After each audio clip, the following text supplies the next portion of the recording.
In this lesson, we're going to talk about the final steps that needs to be done at the end of dodge and burn retouching. So we're going to talk about color correction, color grading, and all the stuff that needs to be done to make your image looks really good at the end.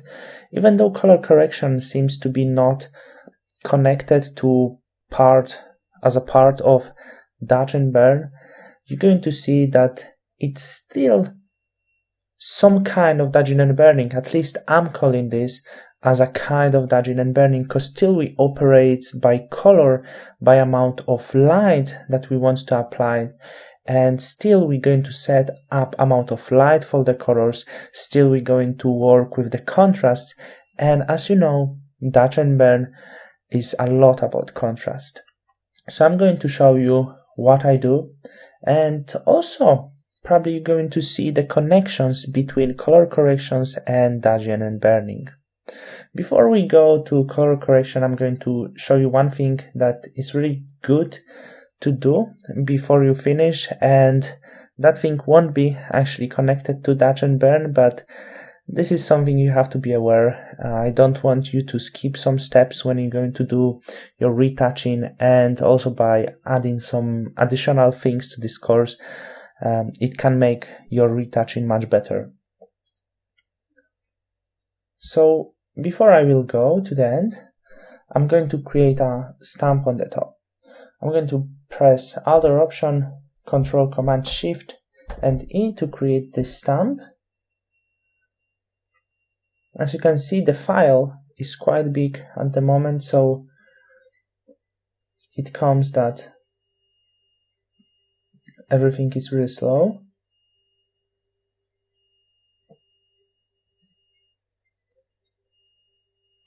I'm going to call this as a blur, and let's duplicate this layer and call this sharpen. On the blur layer, I'm going to filter, blur, Gaussian blur. So actually we're doing exactly the same step as it's done for frequency separation. And I'm using this method. We could use, actually, the better method would be surface blur. However, I was often using this, and it's really difficult, and it takes a lot of time and a lot of energy of your Photoshop. So as a better option, I just use Gaussian blur because it's easier for your Photoshop. So I'm just going to get to the point where I don't see the details. You doesn't have to be so perfect in this case, because you're just going to set up everything on your sharpen layer, opacity of this, etc. When we go to sharpen image, apply image, and on this layer I'm going to set as a blur, because we need to set as a source will be this blue layer. Blending, of course, add when we using 16-bit image, and this invert box has to be inverted. Selected, of course.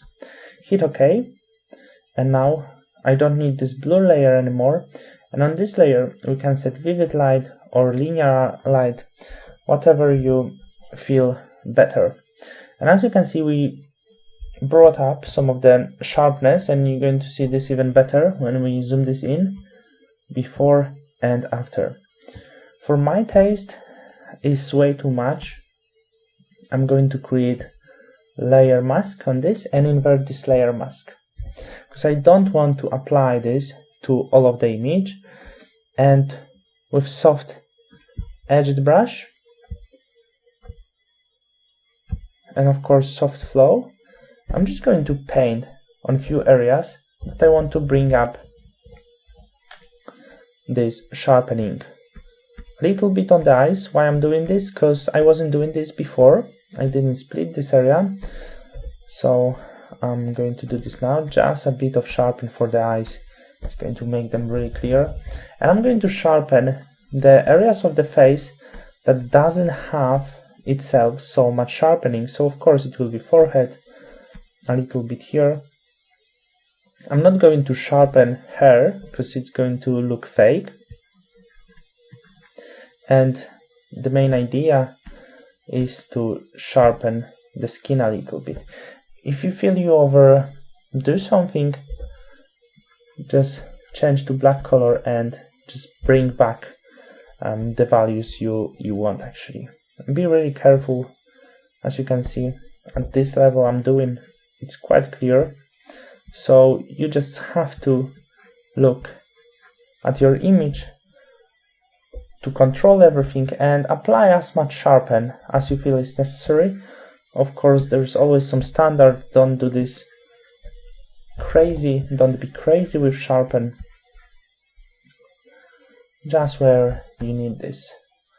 I'm not going to sharpen the lips. They are already quite sharpened, so it would actually destroy the image a little bit. I can see I did huge job for the eyes. I don't want them so sharpened.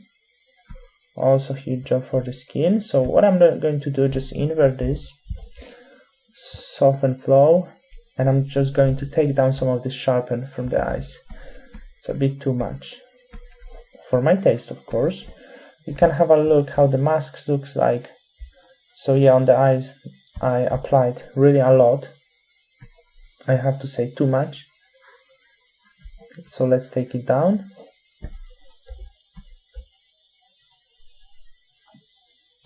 I need to see this better. I'm making this layer visible because I also sharpen eyelashes, which I didn't want to sharpen so much. And now I believe it's really nice sharpen with really nice control. Just a little bit over here.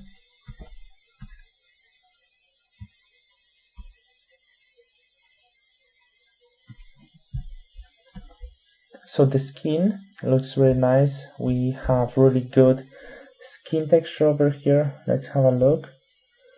Everything is nicely sharpened, nicely visible. So that was something I was really looking for. A little bit over here. Don't have much skin texture here. We actually had a lot of skin texture, so I want to prevent these areas from the sharpening. Also here. You could, as an additional, sharpen a little bit your eyebrows, but I'm not recommending to sharpen the hair itself. It's just not going to look well, as I mentioned. So after this sharpening, I'm ready to start with color correction, so something which is proper for this lesson and for the subject of dodging and burning.